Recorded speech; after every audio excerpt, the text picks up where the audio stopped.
I want to tell you about a man whose life reads like a courtroom drama that wouldn't quit. Andocides, Athens, 5th century BCE. A minor noble with a major problem. Scandal stuck to him like wax on a seal. It starts in 415 BCE, on the eve of the Sicilian expedition.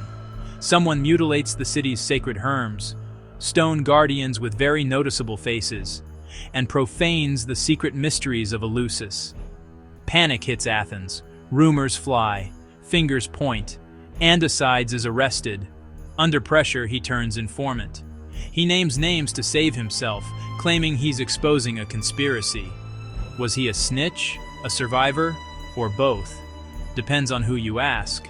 And in Athens, everyone was asking. The fallout is brutal. Executions, exiles, political vendettas. Andocides escapes with life, but not reputation. He's banished. Years pass. Regimes rise and fall. He tries to come back, gets kicked out, tries again. Along the way, he hones a weapon Athens can't ignore. His voice, his speech. On the Mysteries is a comeback attempt in words. Part confession, part legal brief, part let me set the record straight. He argues that law should beat hysteria, that peace should trump payback. Not exactly the vibe of a vengeful city, but it's bold. Andocides isn't the flashiest orator. He's plain-spoken, stubbornly practical. But that's the point.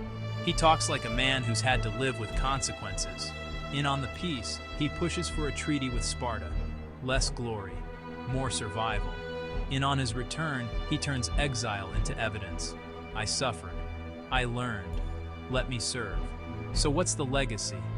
He's counted among the 10 Attic orators, not for polished perfection, but for the raw, real pivot from scandal to statesmanship.